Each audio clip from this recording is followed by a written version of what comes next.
BSc part first year की आज की क्लास में हम पढ़ने जा रहे हैं अपना अगला टॉपिक ऊर्जा फ्लक्स या ऊर्जा अभिवाह।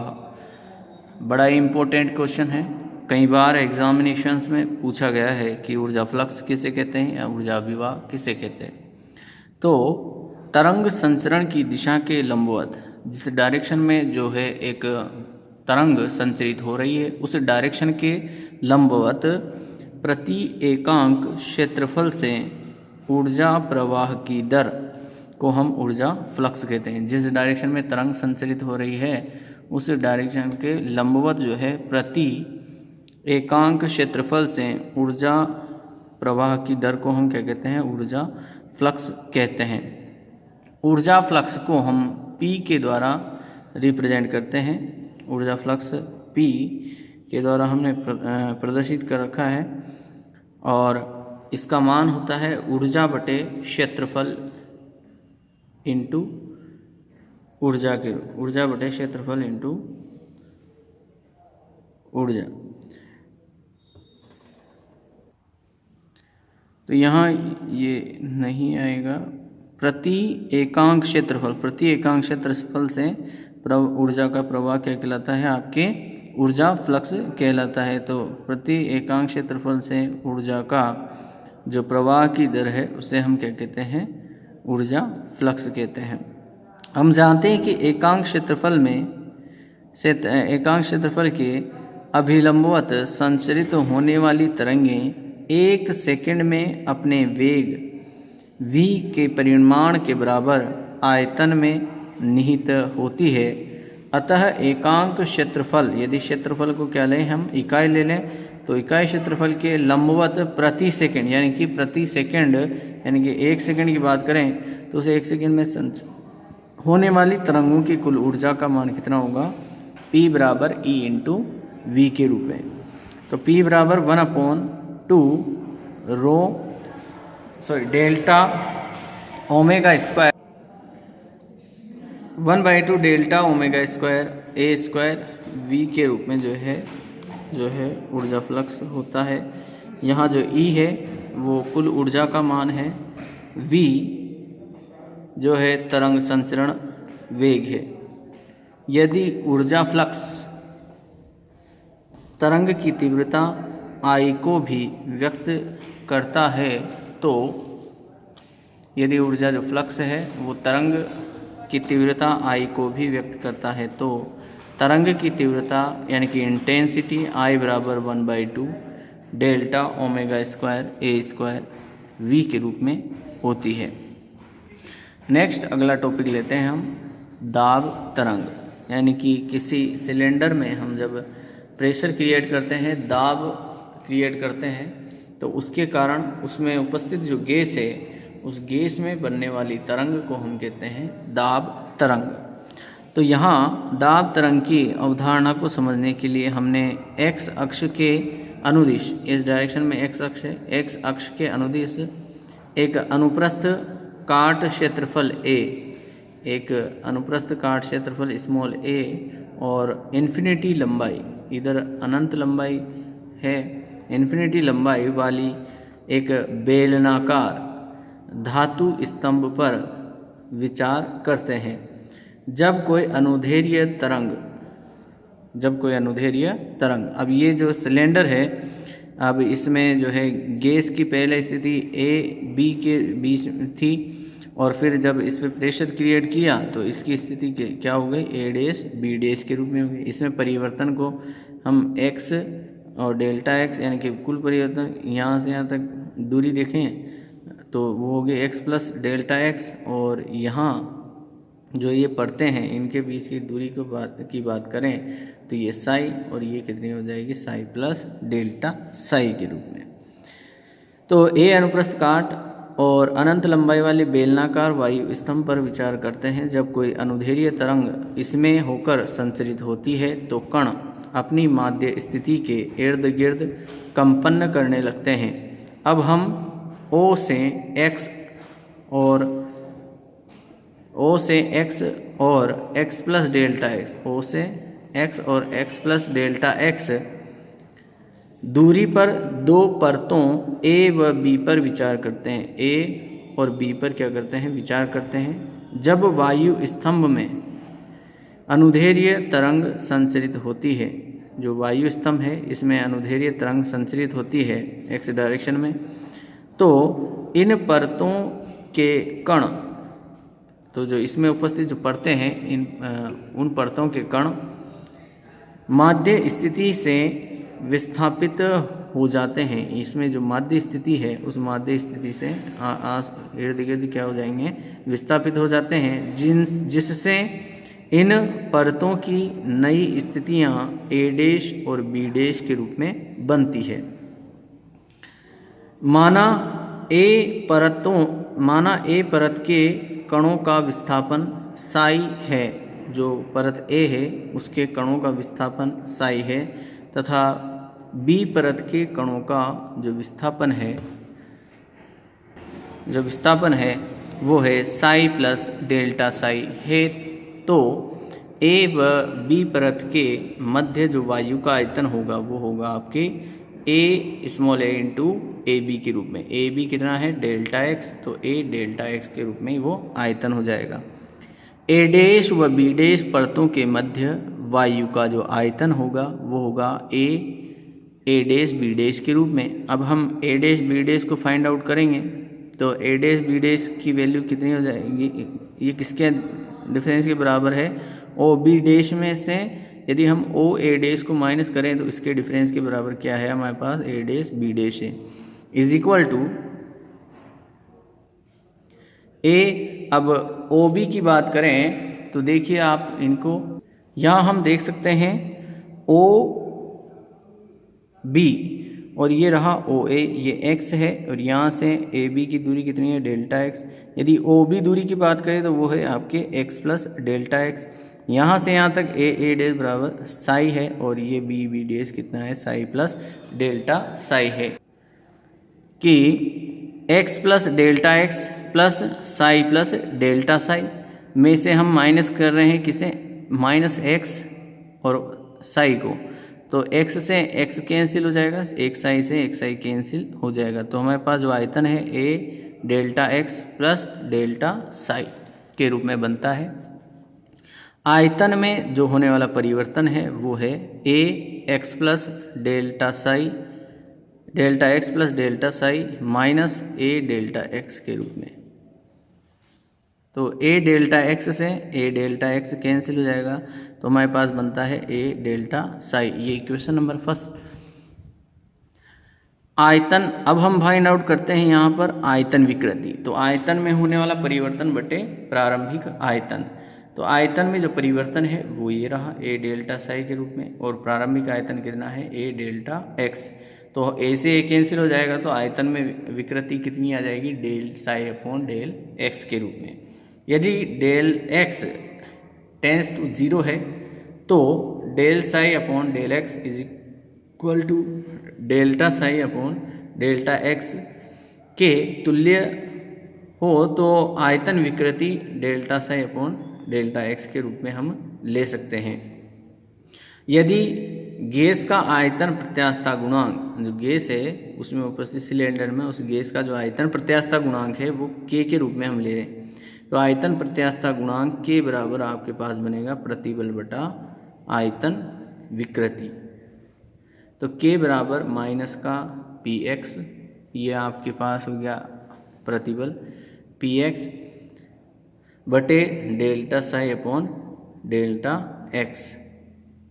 तो पी एक्स जो दाब है, एक्स डायरेक्शन में हम प्रेशर क्रिएट कर रहे हैं, तो उसके विपरीत जो लगने वाला बल है उसे हम क्या कहेंगे? प्रतिबल। तो माइनस इसीलिए है, ये विपरीत दिशा में कार्य करेगा, जो बल आरोपित हो रहा है, प्रेशर क्रिएट हो रहा है उसके, तो माइनस का पी एक्स इस तरह से बनेगा। तो पी एक्स की वैल्यू निकालें तो माइनस का के del psi upon del x के रूप में हमें इक्वेशन नंबर 3 यहाँ मिलती है। नेगेटिव चिन्ह यह दर्शाता है कि दाब में कमी होने पर आयतन में वृद्धि होती है। तो हम देख सकते हैं कि ये दाब का पद है, ये आयतन का पद है, तो दाब में वृद्धि होगी तो आयतन में कमी होगी, और आयतन में कमी होगी तो दाब में वृद्धि होती है। तो माइनस जो चिन्ह है वो इस कारण से है, तो दाब व आयतन में परिवर्तन के विपरीत होता है। यदि x दिशा में दाब परिवर्तन की दर delta P x upon delta X हो तो x प्लस डेल्टा एक्स दूरी पर स्थित परत B पर लगने वाला जो दाब है वो टेलर प्रमेय के अनुसार निम्न होगा। P x plus delta x is equal to P x plus del x upon factorial 1 del P x upon del x Taylor प्रमेय के अनुसार, और फैक्टोरियल 1 की भी जो वैल्यू होगी वो कितनी होगी 1 के बराबर। तो P x delta x is equal to P x plus delta x del P x upon delta x, ये इक्वेशन नंबर 4 हो गई। एक्स दिशा में परतों ए व बी पर लगने वाला जो बल होगा वो होगा दाब बराबर बल बटा क्षेत्रफल के रूप में।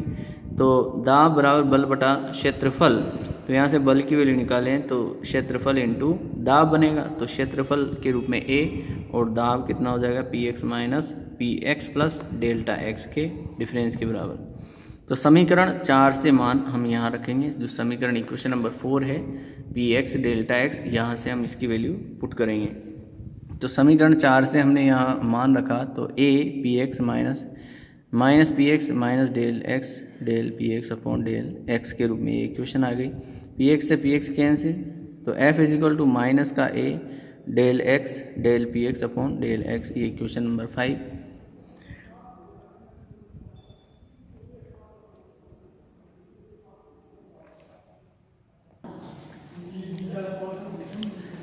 तो f is equal to minus A del x del P x upon del x के रूप में हमारे पास इक्वेशन नंबर 5 यहाँ रहती है। समीकरण 3 से समीकरण 5 में पी एक्स का मान रखते हैं, तो समीकरण 3 से हम समीकरण 5 में जो है पी एक्स की वैल्यू यहाँ पुट करेंगे। तो f is equal to K A del x del square psi upon del x square के रूप में हमें इक्वेशन नंबर 6 यहाँ मिलती है।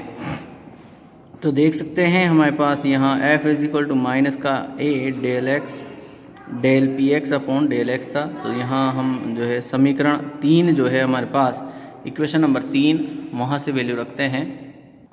आगे हम देखते हैं इसमें, यदि वायु का जो घनत्व है डेल्टा हो, वायु का घनत्व डेल्टा हो, तो कणों में कंपन का जो त्वरण है वो होगा del square psi upon del t square के रूप में। तो ए व बी जो परतें हैं, उन ए व बी परतों के बीच की वायु पर लगने वाला बल निम्न प्रकार होगा। F is equal to M A होता है, तो ए बराबर del square psi upon del t square के रूप में होगा त्वरण, और घनत्व होगा डेल्टा इज इक्वल टू द्रव्यमान बटा आयतन m अपॉन v के रूप में। m अपॉन v जो आयतन है हम उसे डेल्टा x दूरी और अनुप्रस्थ काट क्षेत्रफल a के गुणनफल के रूप में लिख सकते हैं। तो m is equal to del into a delta x। तो यहाँ हमारे पास जो इक्वेशन बनेगी f is equal to m की वैल्यू तो यहाँ से रखेंगे डेल्टा ए डेल्टा x, और जो त्वरण है वो है हमारे पास del square psi upon del T के रूप में यहाँ से रख देंगे। तो f की वैल्यू हमारे पास आ जाती है। अब समीकरण जो 6 है, ये देखिए समीकरण जो 6 है और जो समीकरण 7 है, दोनों इक्वेशंस फोर्स की हैं, ये भी f है ये भी f है, तो दोनों के लेफ्ट पार्ट इक्वल हैं तो राइट पार्ट भी इक्वल होने चाहिए। तो इक्वल करते हैं, तो इक्वल करने पर देखिए रिजल्ट क्या मिलता है, a से a कैंसिल, डेल्टा x से डेल्टा x कैंसिल, तो del square psi upon del t square is equal to k upon delta del square psi upon del x square के रूप में हमें इक्वेशन मिलती है। तो del square psi upon del t square is equal to v square del square psi upon del x square, ये equation number 8 हमारी बनती है। यहाँ वी स्क्वायर के रूप में हमने जो है के अपॉन डेल्टा को वी स्क्वायर के रूप में लिख दिया है। तो समीकरण जो 8 हमें मिली, ये समीकरण कहलाती है आपके अनुदैर्ध्य तरंग की गति का समीकरण, जिसका जो वेग है v बराबर under root K upon delta के रूप में होता है। बात करते हैं हम नेक्स्ट दाब तरंग की। तो चूंकि पी एक्स बराबर माइनस का के del psi upon del x, ये पद बनता है P x is equal to minus का के del psi upon del x. अब इसका जो है डबल डिफ्रेंशिएशन लेते हैं with respect to T.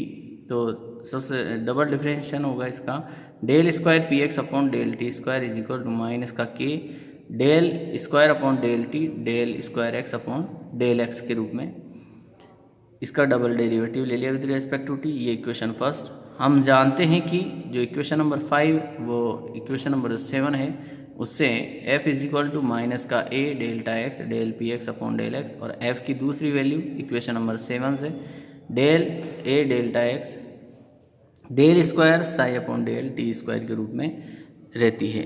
Del square psi है del square psi upon del t square. तो f की दोनों वैल्यूज़ है तो दोनों को इक्वल कर देते हैं। तो इक्वल किया तो a delta x cancel del square psi upon del t square is equal to minus का 1 upon delta del P x upon del x. ये इक्वेशन नंबर 2 हो गई। समीकरण 1 से हम देखते हैं समीकरण 1 जो है यहाँ पर हमारे पास यहाँ हम del p square upon del t square की वैल्यू इससे रखें तो समीकरण 1 से del square p x upon del t square is equal to minus का के del square upon del x del by del x del square psi upon del T के रूप में हमने यहाँ रखा। जो समीकरण 1 थी डेल बाई डेल एक्स को हमने बाहर रख दिया और del square psi del square upon del t को अंदर की तरफ ले लिया इस ऑपरेटर को। तो हमारे पास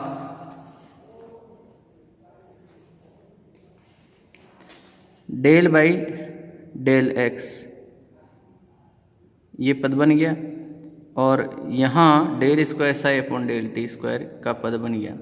समीकरण 2 से समीकरण 3 में हम वैल्यू रखते हैं। यहाँ समीकरण 3 में तो del square p x upon del t square minus का माइनस के अपॉन डेल तो माइनस माइनस क्या हो जाएगा प्लस, ये माइनस और ये माइनस जो है प्लस के रूप में बन जाएगा कि और del square p x upon del x square ये वैल्यू बनेगी। स्पष्ट है कि दाब में समय व दूरी के साथ परिवर्तन अनुदैर्ध्य तरंग के तुल्य होता है। समीकरण 4 को दाब तरंग कहते हैं। जो समीकरण 4 हमें मिली इसे कहते हैं हम दाब तरंग। दाब तरंगों के समीकरण को ज्ञात करने के लिए माना कि तरंग में कणों का जो विस्थापन है वो विस्थापन का समीकरण हम ले रहे हैं P x is equal to P naught cos omega T minus x upon V के रूप में। So psi is equal to A sine omega T minus x upon V equation number 5 हो गई। डिफ्रेंशिएट करते हैं हम इस इक्वेशन को with respect to X del psi upon del x is equal to minus का A upon V omega cos omega T minus x upon V. दाब के लिए जो समीकरण है पी एक्स बराबर माइनस का के del psi upon del X. तो यहाँ पी एक्स बराबर हमारे पास मिलेगा यहाँ del psi upon del X की वैल्यू पुट करें तो K A omega upon V cos omega T minus x upon V और v बराबर क्या है under root K upon delta. तो P x is equal to यहाँ हमारे पास जो k है यहाँ हमारे पास जो v है तो यहाँ k अपॉन डेल्टा को हम v स्क्वायर के रूप में लिख सकते हैं। तो k अपॉन डेल्टा बराबर कितना हो गया v स्क्वायर। तो v स्क्वायर डेल्टा को हम किसके रूप में लिख सकते हैं k के रूप में। तो यहाँ जो k है इस k को हमने किसके रूप में लिख दिया v स्क्वायर डेल्टा के रूप में लिख दिया।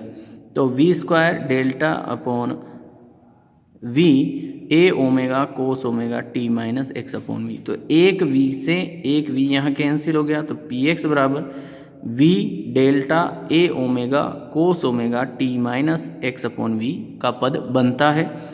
और इस पूरे पद को v डेल्टा ए ओमेगा को हम पी नोड के द्वारा प्रदर्शित कर देते हैं और ये पी नोड क्या कहलाता है उस तरंग का दाब तरंग का आयाम। तो पी एक्स बराबर p nought cos omega T minus x upon v. तो ये जो पी नोड है, ये पी नोड कहलाता है उस तरंग का आयाम। आज की क्लास में इतना ही। नेक्स्ट क्लास में नेक्स्ट टॉपिक को लेंगे। Thank you.